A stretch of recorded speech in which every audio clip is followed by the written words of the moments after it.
Me fala só uma coisa. Essa Quê? primeira pergunta, para começar do começo, quem é a Patrícia na fila da livraria?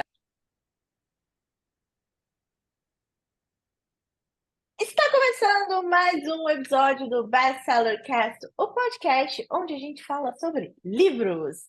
Nesse podcast você vai ter dicas de leituras, insights motivacionais, conhecer autores novos, adaptação no exterior, aprender com os processos criativos e, quem sabe, se inspirar para escrever o seu próprio livro. Eu sou Larissa Rinaldi, eu sou autora do livro Tudo que Aprendi Eu sou autora do livro Tudo que Aprendi em Nova York. Eu sou carioca e moro em Nova York desde 2018.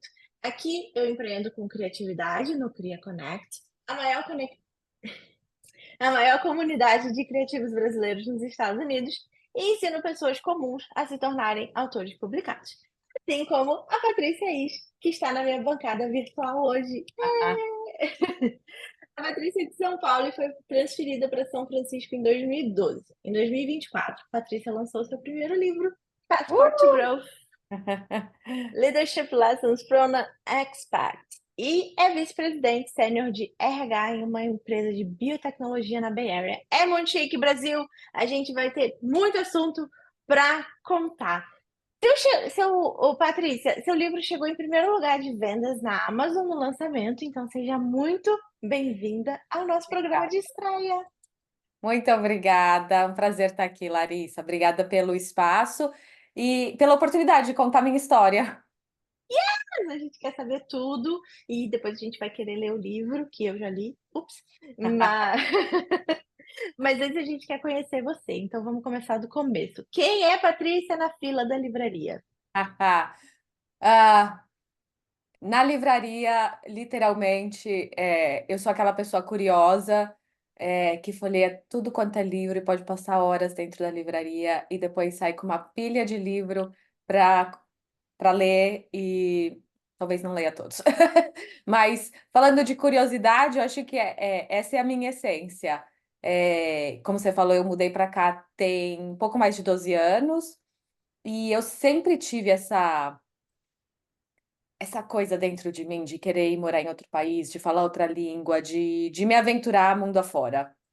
E então, eu fui cavando essas oportunidades, morei um ano nos Estados Unidos depois da faculdade, voltei para o Brasil e ficava sempre com aquela coisa de como que eu vou morar fora de novo? E quando eu menos esperava, surgiu uma oportunidade para transferir para a sede da empresa que eu estava trabalhando em São Paulo. E eu não pensei duas vezes. Mandei um e-mail para o CFO, que era meu chefe na época, com toda a coragem do mundo. E aqui estou. Poucos meses Somos depois, corajosos. fiz as malas e mudei sozinha, com 3 malas e me aventurei em São Francisco. E hoje em dia eu sou head de RH de uma empresa de biotecnologia aqui na Bay Area. E uma curiosidade que todo mundo tem me perguntado ultimamente. Como que você conseguiu escrever um livro no meio de tanta loucura? A empresa que eu trabalho passou por vários ups and downs, e eu estava refletindo nisso esses dias, exatamente quando eu comecei a escrever o livro. A gente estava planejando um layoff, a gente teve um layoff enorme. E depois teve outro, e teve troca de CEO, e aí depois a gente entrou com ação de recuperação judicial, que é o Chapter 11 aqui nos Estados Unidos, e, e teve outros layoffs, outra troca de CEO, e finalmente, quando a gente saiu do Chapter 11, foi quando eu lancei, uma semana depois exatamente, foi quando eu lancei o livro. E, e todo mundo me pergunta, como que você conseguiu escrever no meio desse caos, com tanta coisa acontecendo no trabalho? E eu brinco, mas eu acho que é verdade que eu acho que eu precisava escrever o livro para manter minha sanidade no meio de tanta loucura. Então foi o que me Grounded. nesse Aterrou. me aterrou nesses últimos 12 meses. É, arrasou. E muita gente fala isso, né? Muita gente que escreve com a gente. fala sobre como é um processo de autoconhecimento também, e nesse processo de autoconhecimento você vai se aterrando no, Uhum, enfim, no que você é, né, no meio do caos que é a vida toda, é o caos. E na fila da livraria, então, você é a pessoa curiosa que provavelmente como eu, tem muito mais livros comprados do que lidos. provavelmente. A lista do quero ler é sempre maior do É que a sempre lista do maior. lido. É. Mas tudo bem, a gente faz o nosso melhor. Você escreveu no seu livro que tem a síndrome da irmã do meio, e hoje você é a única irmã autora, pelo que eu saiba. A irmã do meio é uma pessoa corajosa por natureza? Hum, boa pergunta. Eu não sei se é verdade isso para todos os irmãos do meio, né? Eu brinco no livro que eu tenho a síndrome da irmã do meio, e quando eu leio a respeito, eu sempre me identifico com as características, né, da irmã do meio, embora não seja uma condição diagnosticável, não é uma síndrome de verdade, mas é um fator, é uma ocorrência na sociedade, né? É E tipo eu um acho que tem fenômeno. é um fenômeno isso. E eu acho que tem várias coisas na dinâmica familiar que são comuns para o irmão do meio. E, e para mim, eu acho que essa coragem, a curiosidade, vieram para eu me encontrar no mundo, né? Eu sempre brinco que eu não tenho o olho azul da minha irmã, não tenho o QI do meu irmão, então eu tive que me encontrar. E aí fui sair mundo afora para me encontrar nesse meio. E sair mundo afora é um ato de coragem. É, com certeza. Escrever sobre a trajetória é um ato de coragem também. Sim, Não sim. sei se todas as irmãs do meio são corajosas, mas Patrícia isso é. Patrícia é. Você também fala que quando você viu sua irmã indo para o colégio, ainda bem pequenininha, você queria ir para o colégio também, você atazanou a vida da sua mãe, você Azanei. queria ir para o lugar dos grandes. Eu acho que, assim, você acha que essa curiosidade infantil você traz para a vida adulta, de sempre buscar novos conhecimentos, mudar de país, fazer pós-graduação, escrever um livro, aprender sobre coisas novas, que é uma, né, que a gente tem muito quando a gente é criança, que a gente quer muito conhecer o mundo, assim. Uhum, exatamente. No livro eu conto, eu faço essa conexão, né, o meu filme favorito da Pixar é Inside Out, que no Brasil é Divertidamente. Divertidamente. Adorei o segundo, por sinal. E eu faço essa conexão dos core memories da Rayleigh, que para mim essa coisa de ir para a escola foi um core memory. De fato, eu atazanava a vida da minha mãe. Eu chorava, literalmente. Eu lembro disso. Eu tinha 2 anos e eu chorava todo dia quando eu via minha irmã indo para a escola. Porque eu queria ir para a escola, vi um monte de criança feliz no ônibus escolar indo para a escola. Escola é um lugar legal. Core memory. E, e eu sempre gostei do ambiente acadêmico, sempre arranjei oportunidades e desculpas para voltar para a escola, né? E sempre fiz vários cursos e pós-graduação, e aí eu fiz um mestrado mais recentemente, e tô sempre. Eu preciso disso, assim, de fazer alguma coisa fora do trabalho, estudar alguma coisa que seja fora do trabalho. Seja um curso formal, como um mestrado, uma pós-graduação, seja fazer uma pesquisa para poder escrever um livro. É, Informal ou formalmente, eu estou sempre atrás de conhecimento, de aprendizados novos. Eu gosto de estar numa sala de aula. É bom aprender, né. É bom, eu adoro.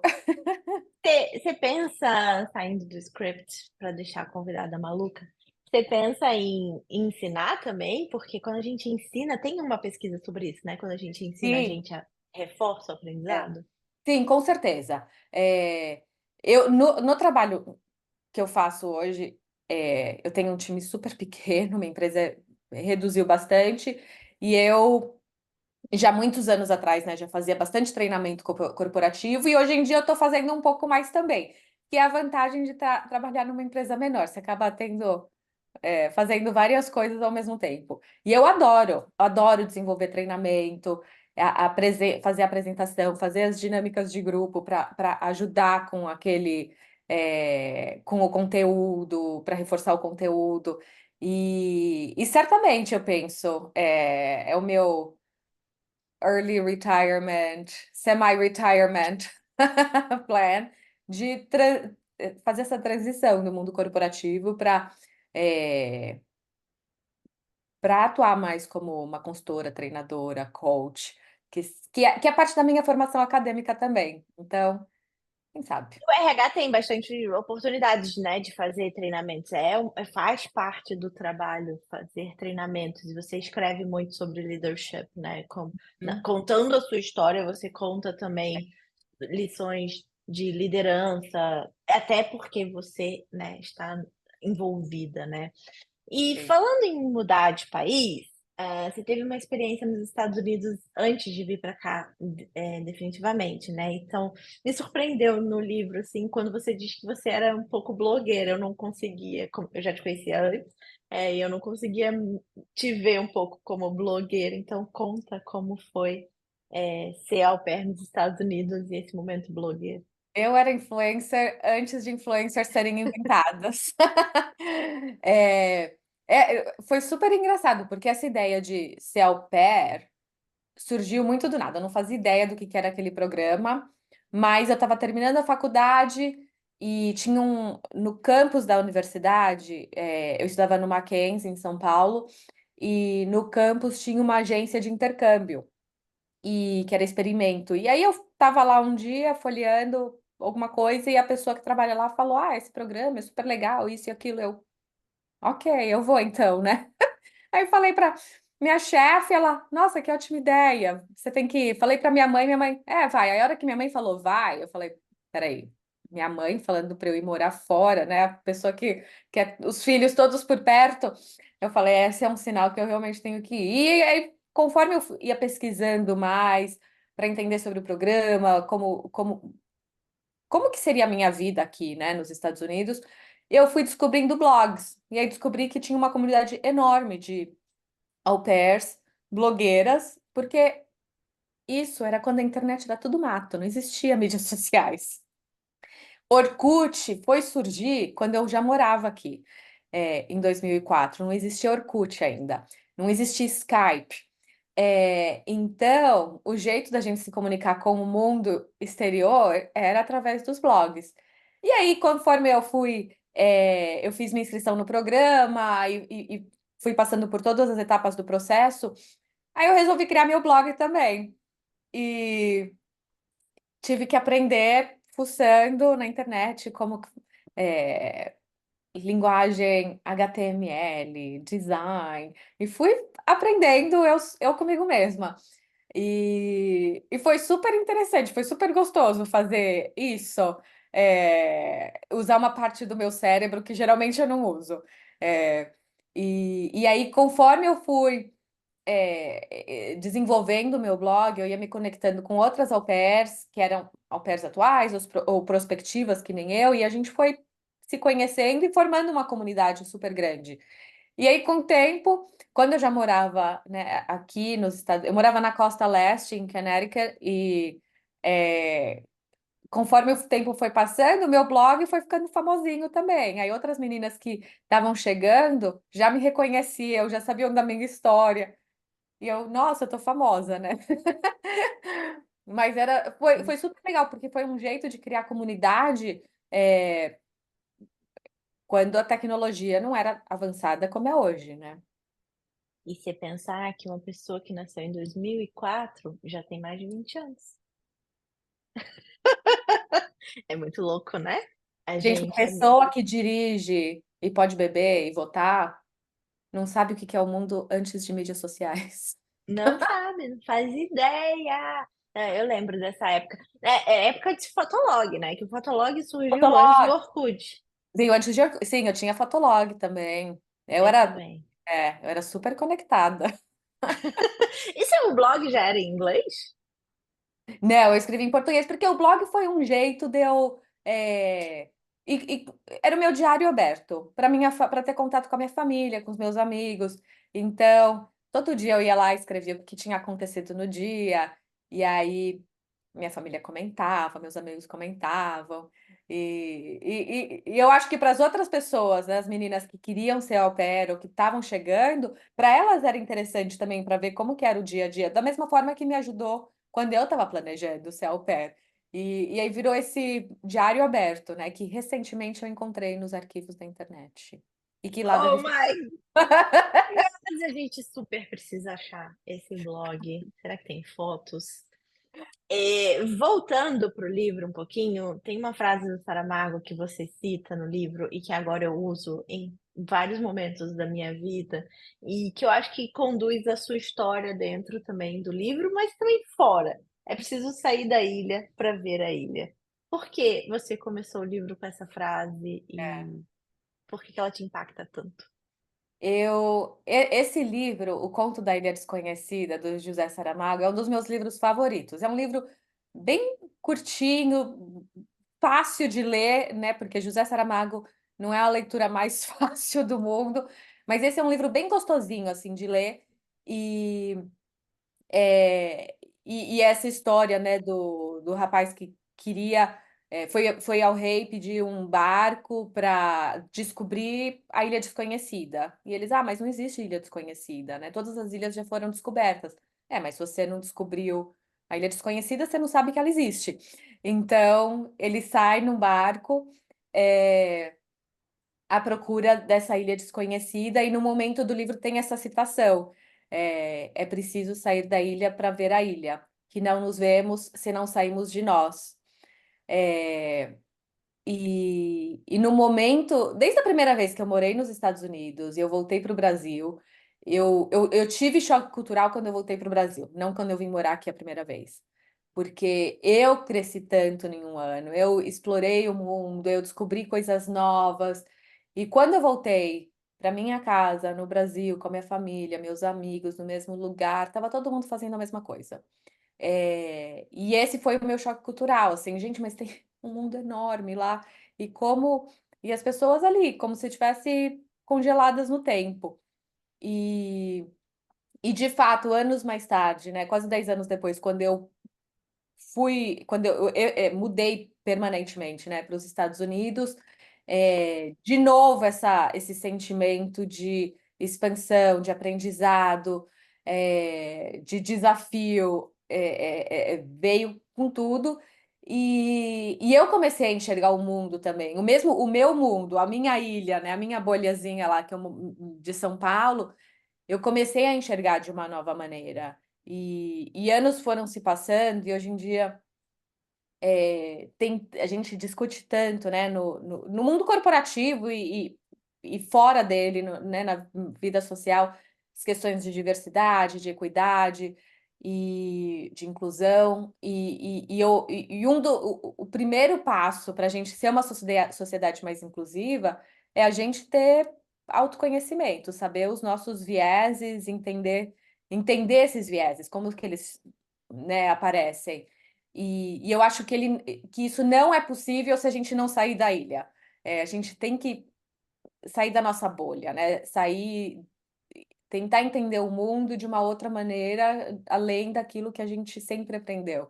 Então, essa frase, assim, em vários momentos da vida, eu relembro dela, porque eu acho que não só tem a ver comigo, com a minha experiência, mas eu acho que é uma lição para todo mundo, né? Uma reflexão para todo mundo.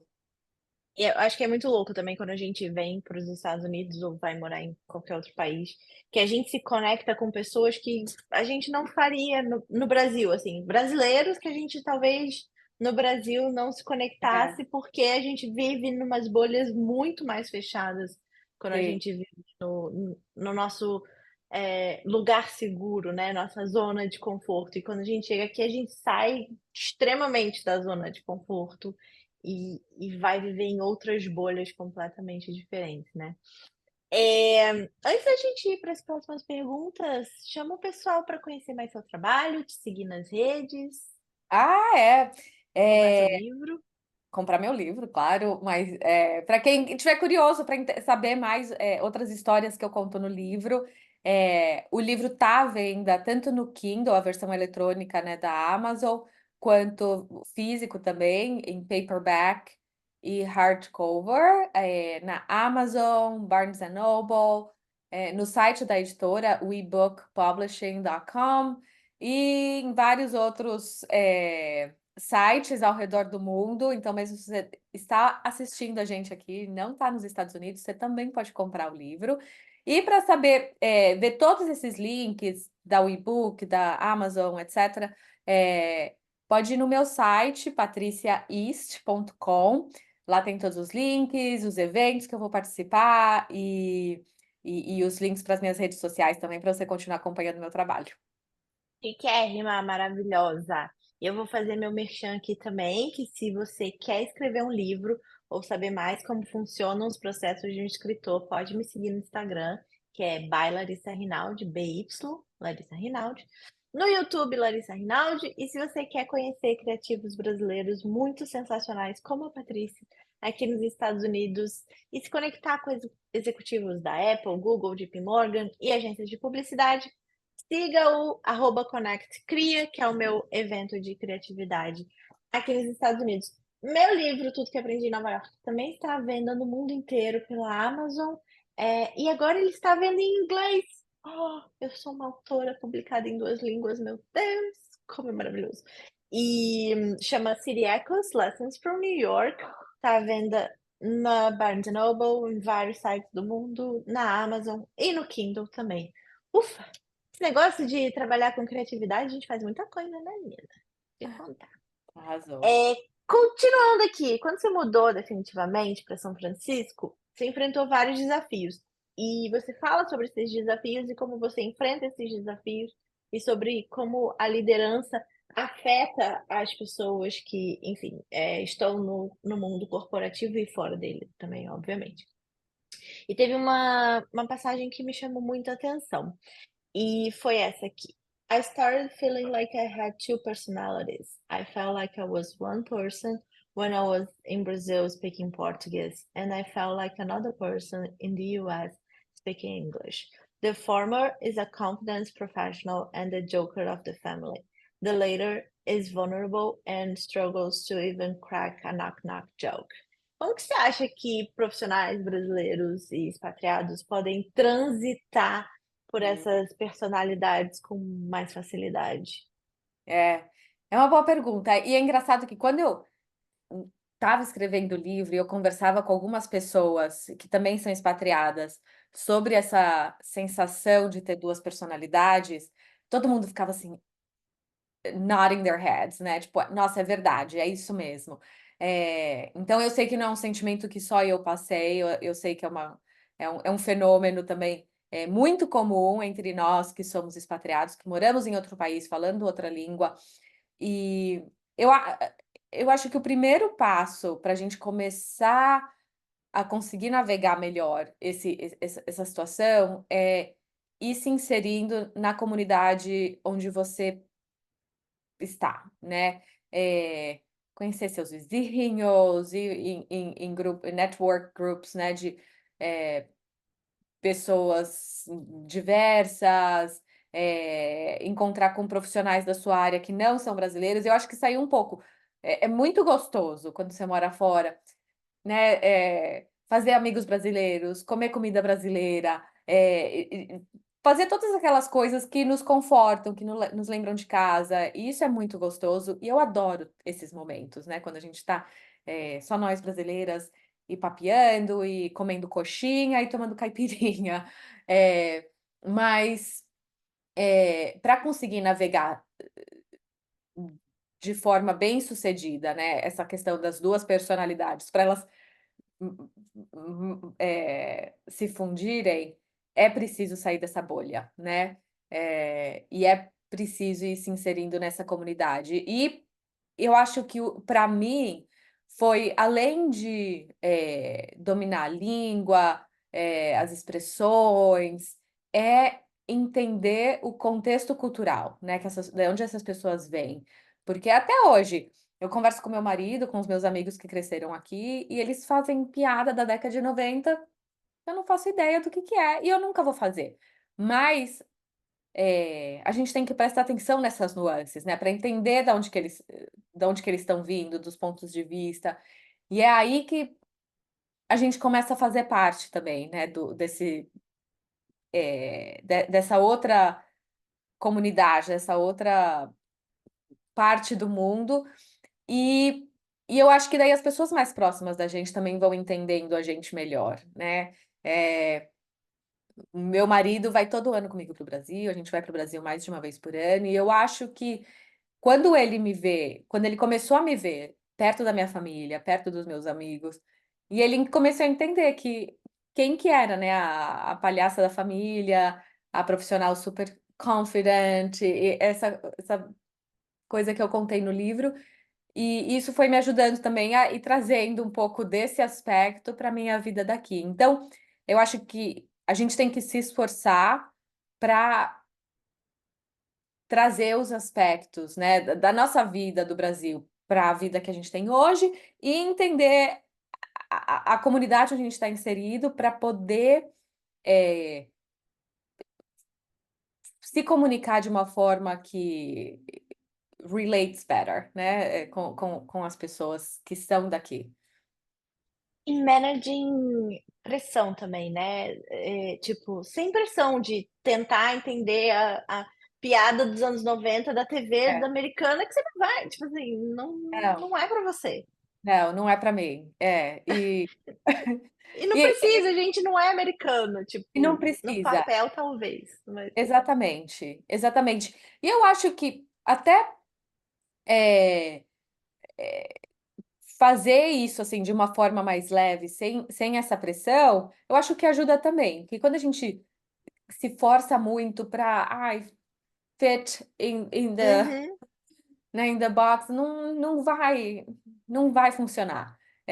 Então, é entender o contexto cultural, entender as pessoas que estão à nossa volta, mas continuar sendo a gente mesmo, né? A gente não precisa mudar a nossa personalidade para pertencer a esse novo ambiente. Exatamente isso que eu estava pensando. Vamos falar um pouco do processo de escrever o livro, que você já falou que foi um grounding. E como executiva, né, de RH, você tinha muitas responsabilidades, estava passando por um momento caótico na sua empresa especificamente. E no mundo, se a gente for bem justa, porque o mundo tá mudando muito nos últimos 5 anos. Eu acho que todo mundo fala isso, né? O mundo tá mudando muito. Nos últimos 5 anos aconteceu muita coisa, mas de fato aconteceu. É. Eh e tem uma parte, né, uma passagem do livro que você contesta um pouco esse jeito tradicional de fazer RH, e que eu acho que tem a ver com a sua personalidade de ser curiosa e de ser, né, a irmã do meio que tenta manage expectations, né,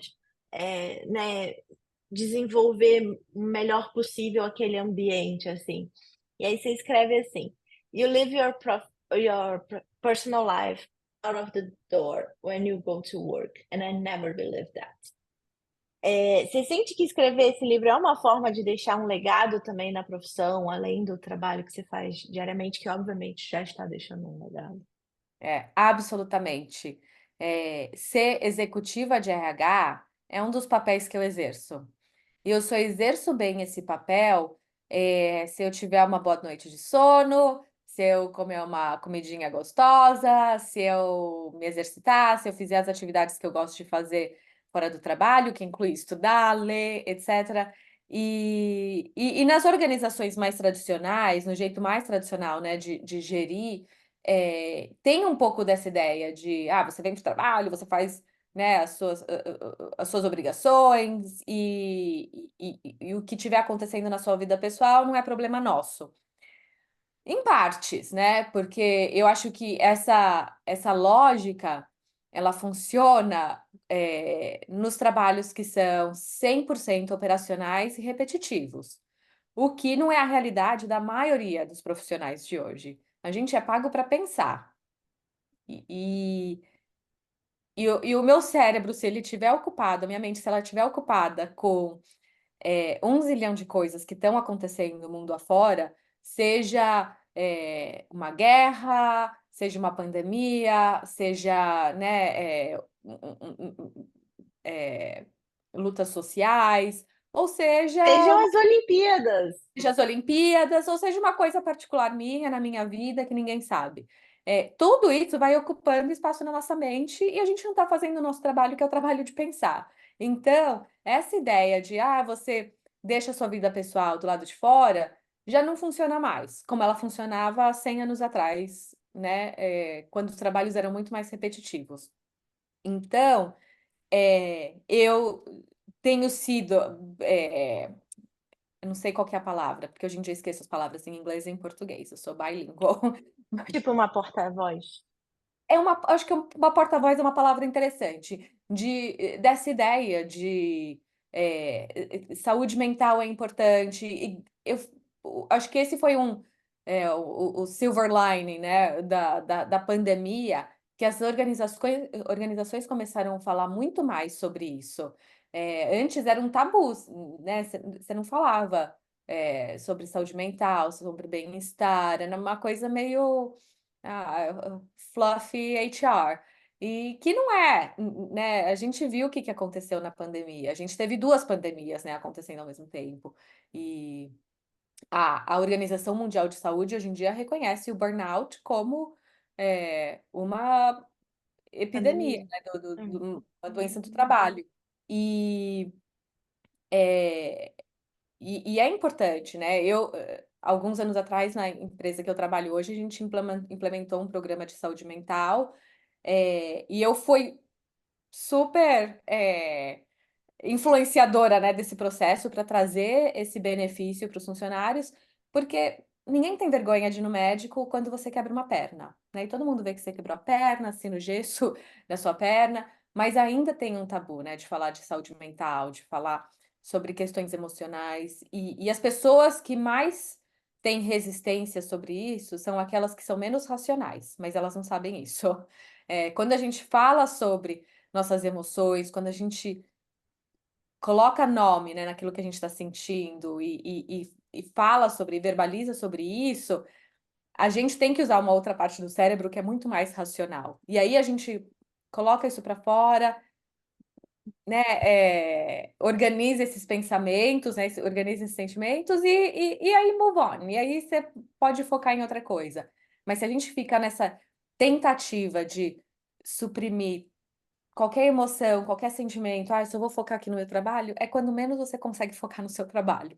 Então, eu acho que diariamente eu faço esse papel de promover saúde mental, promover bem-estar e trazer ideias para o trabalho que às vezes podem ser controversas na visão de outras pessoas, mas que quando a gente pausa, né, para entender o que está por trás de todas essas ações, eu acho que só tem benefícios, né, tanto para a organização quanto para as pessoas. É que você falou uma coisa interessante, né? A gente é pago para pensar.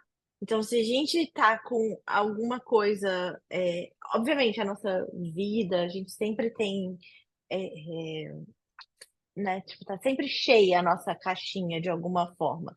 Mas se a gente tá vivendo uma pandemia, se a gente tá vivendo alguma coisa muito séria na nossa vida pessoal, a nosso pensamento fica prejudicado, né? Não tem como. E que mais? Tem 2 passagens que você escreve, sobre enfrentar preconceitos por ser brasileira, especificamente falando sobre sotaque, que é tão besta, né? Mas vamos lá. Uma das passagens fala assim: "You have an accent from a third world country." Eu provavelmente também. "Executives have prejudice. They want to work with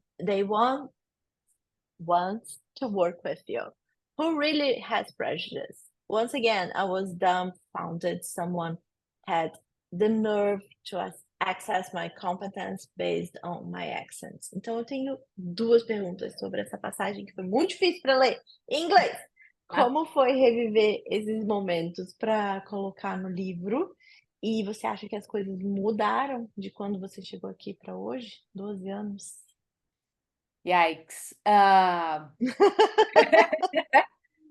Você quer ler a passagem no seu inglês mais corporativo para ver se as pessoas entendem melhor? A ideia foi, então eu estava conversando com uma executive coach e uma pessoa com doutorado em psicologia, e que trabalha como executive coach, e você imagina que uma pessoa que tem esse tipo de formação acadêmica seja uma pessoa que tem um pouco mais de tato, né, para dar feedback. E, e nessa conversa com ela, no final da conversa, ela começa, well, yeah, there's one more thing. I'm from um país na Europa, mas eu estudei inglês no Reino Unido, por isso eu tenho sotaque de britânica. E na minha cabeça eu falei, nossa, eu que já conheci essa pessoa, né, há algum tempo. E ela não tem sotaque britânico, mas ela achava que tinha. E nos Estados Unidos as pessoas acham que quem tem sotaque britânico é mais esperto, mais inteligente. Isso é um comentário que eu já tinha ouvido antes. É, tem um pouco desse viés também, né? De, ai, British accent sounds smarter. E aí ela vira e fala que, but you have an accent from a third world country. And I was like, oh, fuck you, bitch. Pode falar fuck you aqui. Eu não falei, eu só pensei, mas e foi aí que eu fiquei assim, sabe? Tipo, no, o meu sotaque é o meu sotaque. Esse não é o feedback, né? Feedback, a gente dá feedback. Isso é uma coisa que, quando eu estou fazendo treinamento sobre feedback na organização, para outras pessoas, eu falo sempre isso. Feedback without care is cruelty. Então, você dá um feedback para alguém sem ter essa noção de você estar fornecendo feedback para ajudar, para fazer o bem para aquela pessoa, se você não tiver esse cuidado, é crueldade. E foi isso que ela fez comigo. Foi um comentário cruel, super discriminatório, né? E eu digo isso porque quando ela fala que o feedback dela é focado na questão de eu ser de um país de terceiro mundo. Well, spoiler alert. Eu nasci, eu cresci no Brasil e isso nunca vai mudar. Eu sempre vou ser brasileira, eu sempre vou ter sotaque de brasileira e tá tudo bem, né? Isso não muda. Então, não adianta você me falar que eu tenho sotaque de terceiro mundo, porque isso não vai mudar. E se você tá me dando feedback sobre uma coisa que não vai mudar, você perdeu seu tempo. E eu também. A gente dá feedback para coisas que a gente pode ajudar a outra pessoa a mudar. Então, o feedback dela, nesse momento, poderia ter sido: quando você fala muito rápido. E aí fica difícil de te entender. Se você pausar mais e enunciar melhor as palavras, fica mais fácil de compreender o que você está falando. E isso teria feito todo sentido para mim. E isso foi a reflexão que eu fiz depois dessa conversa, porque eu acho que a gente vai sempre enfrentar comentários desse tipo, né? Nessa escala de crueldade, vão ter uns que vão ser mais cruéis, outros menos, mas essas microagressões vão acontecer muito frequentemente, infelizmente. E a gente tem que estar preparado emocionalmente para lidar com isso também. E aí, a lição que eu tirei disso eu tenho que distinguir, né, disso que foi falado, o que que é feedback, que vai me ajudar a mudar, a ser melhor, e o que que é discriminação e que daí fuck off, né? Tipo, não posso fazer nada sobre isso. É, E pode e chorar também depois de ouvir um negócio desse. Depois pode, você precisa estar preparado, mas pode chorar, porque as pode. microagressões são muito ruins mesmo, e pode Então, desabafar com os então, amigos. desabafa com os amigos, xinga, chora, faz o que for te ajudar. Mas saiba que aquilo é só uma crueldade da pessoa, uma reflexão de quem ela é e não uma reflexão de quem você é. E o feedback é uma coisa que eu posso mudar. Então, depois dessa conversa, eu pensei: "Bom, então eu vou, eh, procurar uma speech coach", que era uma coisa que eu já estava buscando, já tinha essa ideia, mas daí foi um incentivo a mais, né, para eu fazer speech coach. E eu achei uma speech coach maravilhosa, lindíssima, aqui, perto da onde eu moro, e logo na primeira conversa com ela, ela falou: "Patrícia, seu inglês é muito bom e você tem um sotaque, é claro, mas seu sotaque não é sec, né, não é um sotaque forte. Eh, a gente pode trabalhar para você pronunciar melhor as palavras, mas o seu sotaque não vai acabar, né". E e E ao não longo das determina quem você é, né? Assim, ele sim, fala sobre você, sobre a sua sim, história. Ele chega na sua frente, vamos dizer assim, de algumas maneiras, tipo, como a roupa que você usa chega na sua frente, mas ele não determina quem você é, é, não conta a sua história. não conta toda a minha história. É. E aí fui, trabalhando nisso e enfim, e hoje em dia eu sou a primeira a fazer piada com o meu sotaque, né. E se eu tô fazendo uma apresentação, eu falo: "Gente, eu sei que eu falo rápido demais, então se em algum momento vocês não estiverem entendendo o que eu tô falando, só levanta a mão, ninguém vai me ofender". E aí falar abertamente sobre isso tem sido tão libertador, e era uma coisa que eu não falava antes de escrever o livro. Eu tinha ainda aquela vergonhinha, assim, sabe, de que: "Ah, tem alguma coisa errada comigo". E aí quando eu estava escrevendo o livro e eu fui conversando com as pessoas e contando essas histórias, ficava todo mundo, assim, também de boca aberta, e foi super libertador. E hoje eu conto essa história, assim, abertamente, e shame on the person, né, que falou essa bobageira pra mim, e beijinho no ombro da invejosa, porque quem é executiva agora, bem? Maravilhosa. E informação, não sabia que você, tipo, não era meio it antes de escrever o livro sobre essa história. Eu Você não achava ela ficou tão eu coloquei ela tão marcada? ali no fundo da memória, tipo, não quero revisitar essa memória, né, quero deixar lá no fundo, esquecer que aconteceu e levar minha vida adiante. E foi quando eu comecei a escrever o livro que eu comecei a contar, e tem outras histórias no livro também de outras situações, de assédio, de ambiente tóxico, que eu não conversava sobre isso, eu não contava, porque não são coisas que eu me orgulho, mas, se a gente não fala a respeito, a gente não consegue mudar, a sociedade, né. E e e a gente muda a sociedade um passinho de cada vez. E a gente muda o mundo quando a gente, né, é gentil com o nosso vizinho, ou a gente ajuda um colega de trabalho, com essas pequenas ações ao nosso redor, quando todo mundo toma essas pequenas ações ao redor delas mesmas, é assim que a gente muda o mundo. Então, eu sinto hoje, assim, essa necessidade de falar sobre isso, porque eu sei que muitas pessoas passam por isso também. E para elas eu digo: "Tá tudo bem". Você pode ser um profissional competente, bem-sucedido, com o seu sotaque de terceiro mundo, que é super legal, porque tem muitas coisas super bacanas sobre a nossa história que a gente tem que se orgulhar. Então, focar mais nas coisas que a gente traz, que valorizam, né, o ambiente que a gente está, do que ouvir muito esse barulho, né, das pessoas que não são bem resolvidas. E você mesma falou, né, nessa entrevista um pouco antes, assim, sobre quando a gente fala, a gente cura. Foi um pouco isso, né. Então, assim, quando você escreveu, você deixou de sentir vergonha e colocou a vergonha onde ela estava, que era na pessoa que falou besteira, né. Exatamente.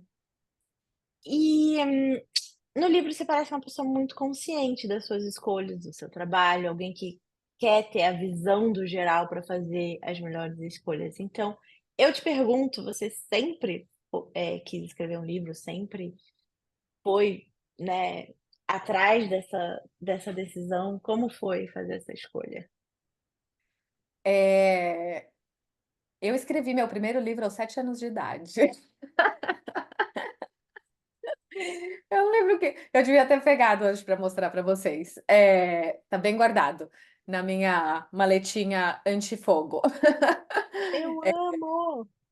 Eu escrevi um livrinho, histórias, histórias e mais histórias. Eram, sei lá, umas 3, 5 historinhas curtas com um desenho, que eu ilustrei meu próprio livro também. E segundo meu irmão, quando ele viu aqueles desenhos, ele disse que eu inventei a Peppa Pig. Então eu devia ter patenteado meu livro na década de 80,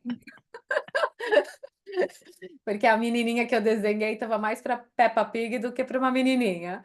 É, mas eu acho que eu sempre, brincadeiras à parte, né? Eu sempre tive essa vontade, assim, de escrever. Eu brincava muito com essa ideia. Falava, vou escrever um livro sobre isso. Vou escrever um livro sobre aquilo. E... Mas eu não sabia onde começar. Eu tinha essa ideia, assim, sabe? Um borbulhandinho, assim, no fundo da minha mente. E ficava, assim, de vez em quando, ela aparecia. E aí... O ano passado, faz um ano e meio mais ou menos, quando a gente começou a conversar sobre isso, que eu. Peraí. E nunca é o momento, né? Porque eu sabia de toda a loucura que estava prestes a acontecer, mas eu falei, bom, se não for agora, não vai ser, então vamos com a cara e com a coragem. E comecei a escrever o livro sem nem saber que livro que ia ser. Eu achei que eu fosse escrever um livro totalmente diferente. E aí, conforme comecei a escrever, o livro do jeito que ele é hoje começou a tomar forma e virou uma coisa que eu não era o que eu achava que eu ia escrever, mas essas ideias tinham que sair, né, da minha cabeça para o papel e tá aí hoje, Passport to Growth. E é uma lição super importante essa, né? Porque a gente, enfim, a gente escreve o livro possível, não o livro perfeito. O perfeito não existe. Mas quando a gente começa, a gente pelo menos escreve alguma coisa, escreve o possível. Se a gente ficar na, na mente, na imagem de que só o livro perfeito é o que Uhum. vai existir, a gente nunca vai escrever o livro. Não, Mas é uma coragem você é. tomar essa Eu decisão. confesso que eu li e reli meu livro umas 1000 vezes. Li várias vezes, né? Óbvio, durante as fases finais, antes de publicar, e mudei várias coisas de lugar, mudei, né, parágrafos, capítulos inteiros, fui mudando de lugar para fluir da forma que eu queria que fluísse, e eu acho que eu cheguei lá. Mas mesmo depois de publicado, toda vez que eu leio, eu lembro de mais alguma coisa. Falo, podia Vai ter pro colocado. segundo. Vai pro segundo, ó. Vai pro segundo. É o processo, e a gente vai ler, reler e vai colocar. E se a gente também, é outra lição, não tiver uma data, não tiver um comprometimento, É, provavelmente o meu ainda não teria sido lançado se eu não tivesse. Eu é, sempre falo, né? Eu tinha uma passagem para o Brasil e eu falei que eu queria lançar meu livro no Brasil. E lá fui eu. 2 semanas antes eu mandei texto para a gráfica, para o livro, e, enfim, se não tivesse essa passagem, talvez ele não existisse. uau. E a gente não estaria aqui, A né? gente conseguiu aqui. Olha só. E olha só. E a gente se conheceu de verdade, a gente já se conhecia online, mas a gente se conheceu de verdade aqui em Nova York, que você veio lançar seu livro no CRIA New York Summit. Como foi falar para uma audiência, né? Acho que foi a primeira vez, né, que você falou do seu livro. Como é que Foi. foi a experiência? Foi a primeira vez que eu falei publicamente, né, sobre o meu livro. E, e dá aquele friozinho na barriga, porque, assim, obviamente, as pessoas ao meu redor, né, minha família, meus amigos, várias pessoas sabiam que eu estava escrevendo, que eu estava prestes a publicar um livro. E são pessoas que gostam de mim, que querem me ver bem-sucedida e feliz e tudo mais, e tudo lindo. Quando você fala para estranhos, né, para uma audiência de estranhos, aquilo vira realidade. Aquilo não é só, né, uma coisinha que eu faço no final de semana, mas agora é um livro físico que existe no mundo real, e as pessoas tem acesso agora, né, a ideias que antes eu deixava bem guardadinha na minha memória e agora é de domínio público. Então dá um friozinho na barriga, mas é super interessante, né, de se expor de uma maneira diferente. E é uma exposição controlada, porque você tem a edição, você tem, os leitores betas, né, são pessoas que você confia, você tem uma comunidade ali, no nosso caso, que vai te orientando, então não é uma exposição, que você passa por um trauma e você ainda não entende aqueles sentimentos, é uma exposição que você vai descobrindo a história que você quer contar, e a maneira certa de contar essa história também. Que é o grande a grande vantagem do livro, na verdade, né, de deixar um legado da maneira que você quer deixar um legado. Exatamente. Enfim, vamos para as nossas considerações finais. Esse podcast tem 2 quadros fixos, um que se chama A Frase da Semana, que é algo inspirador para a gente ter em um quadro, por exemplo, e o outro quadro é Não Sai da Cabeceira, que é onde a gente indica alguns livros essenciais para que o nosso ouvinte, o nosso espectador, aumente a lista infinita dos livros que quer ler. Então me diz, uma frase que você escreveu no seu livro que merece ser a frase da semana.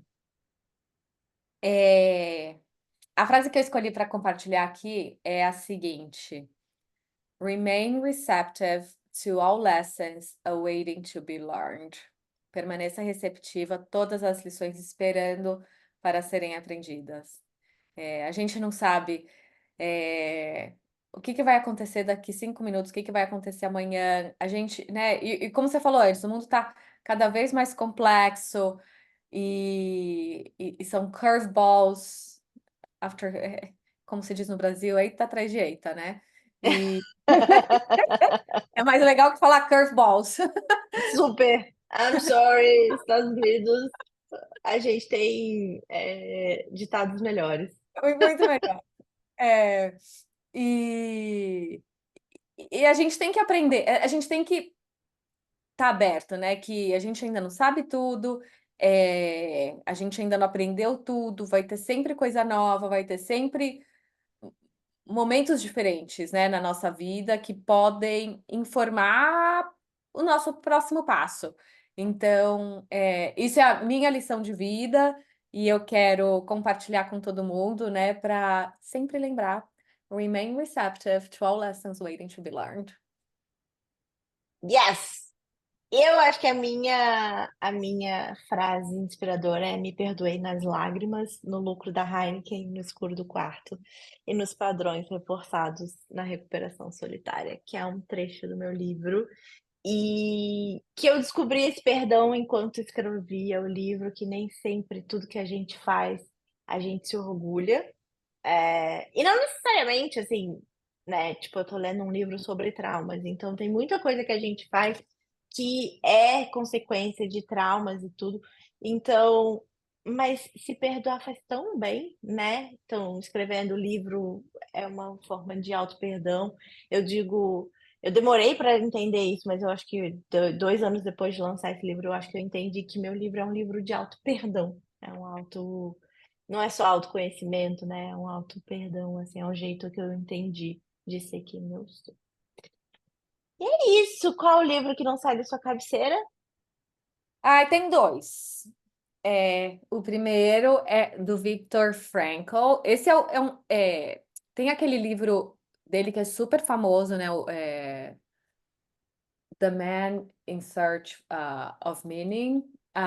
E esse daqui é um livro que foi publicado em inglês pela primeira vez recentemente, e que são os lectures dele logo depois que ele foi, que acabou a guerra, que ele saiu do campo de concentração, e esses é mais raw. O Man's Search Uhum. of Meaning, ele escreveu acho que alguns anos depois, mas é baseado também nessas ideias. E esse eu comprei, acho que o ano passado, e li assim super rápido, porque eu adoro. É uma leitura super gostosa. E essa ideia de que o propósito da vida não é a busca de felicidade, mas que, mesmo nesses momentos obscuros, né, da vida e desafiadores, são os momentos em que a gente amadurece, em que encontra sentido para a vida. E eu adoro. O segundo livro, que eu não consegui escolher um só, esse que eu li recentemente e descobri recentemente, Ailton Krenak. Eu acho que eu tô fora do Brasil há muito tempo. Ele é um líder e ativista indígena do Brasil e recentemente, eu não sei recentemente, em algum momento no passado, talvez recente, ele entrou para a Academia Brasileira de Letras. E eu comprei o livro em inglês porque foi o que eu achei aqui na Amazon, mas eu quero ler em português também depois. Mas esse livrinho é super gostoso de ler, tem umas ideias muito interessantes. E que quando eu li recentemente, Ideas to Postpone the End of the World. E tem algumas ideias aqui, ele é indígena, né, eu esqueci o nome da tribo dele, mas que quando eu li, eu falei, ai, gente, era essa a ideia que eu tinha no meu livro quando eu estava falando de diversidade, da questão de ser latina, da questão o que me incomoda é de colocar todo mundo em one box, one tiny box, e a gente é tão diverso, tem tantas coisas diferentes para celebrar, eu não acho justo colocar todo mundo no mesmo box. E, e ele fala isso sobre a questão indígena também. Tem mais de 250 etnias no Brasil e mais de 150 línguas e dialetos que são falados no Brasil. Eu não sabia disso. E ele fala que eles resistiram é, essa ideia eles não aceitam, né, essa ideia de que todo mundo, todos eles, os indígenas são todos os mesmos, porque eu na minha Uhum. ignorância não conheço, né, todas as tribos Uhum. indígenas e as línguas e os costumes, mas eles são diferentes, e eles resistiram a essa ideia, né, de que são todos iguais. E eu falei, ai, era isso, ainda bem que ele escreveu isso para me validar. Então, obrigada. Uau, sensacional. E alguém vai ler o seu livro e vai falar: "Ainda bem que ela escreveu isso para me validar". Tomara. E não, com certeza, tenho certeza absoluta. Enfim, muitas lições. E eu vou indicar o meu livro de cabeceira também, que na verdade você pode ler todos os livros dela, mas eu comecei com The Lying Life of Adults.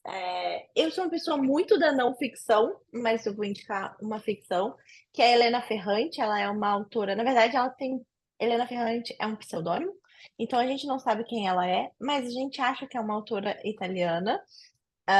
Todas as histórias, a maioria das histórias dela se passam em Nápoles. A maioria já virou filme, série. Ela é muito bombada. Só que ela escreve de um jeito muito cru, assim. Ela é muito emocional. E ela vai falando sobre esse livro específico, né?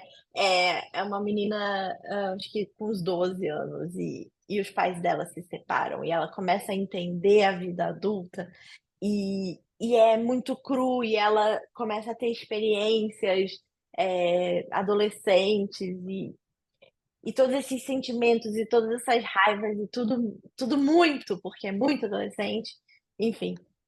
Mas não é adolescente, né? A leitura não é adolescente. E já ganhou um monte de coisa. Ela é muito sensacional. Eu amo muito Helena Ferrante, para quem gosta de ser profundo. Ela me lembra Machado de Assis, para Ah, quem, interessante. quem gosta de uma profundidade, quem gosta de uns questionamentos internos, quem gosta, é bem bom. Aham. É Oh, bem muito... bom. É isso. Obrigada, Paty, pela sua participação. Quem chegou até aqui, deixa um like, deixa um comentário, deixa perguntas. Peça para a Paty voltar para responder as suas perguntas. E me diz qual autor você gostaria de ver nesse podcast ou qual dúvidas você tem sobre o processo de escrever um livro. E até o próximo episódio. Obrigada. Obrigada, Larissa. Foi um prazer estar aqui com você hoje, e contar um pouco mais da minha história. E para relembrar, quem quiser conhecer mais sobre o meu trabalho, vai lá em patriciaeast.com e me manda suas perguntas, comentários. Também estou super curiosa para saber o que vocês acharam. É muito chique, né? Ter um site. Pessoas, mandem e-mails para autores, a gente responde, A gente prometo. responde. A gente gosta desse negócio de escrever, vou te contar. É. Obrigada, Paty. Obrigada a todo Obrigada. mundo. Tchau, Tchau, tchau. tchau.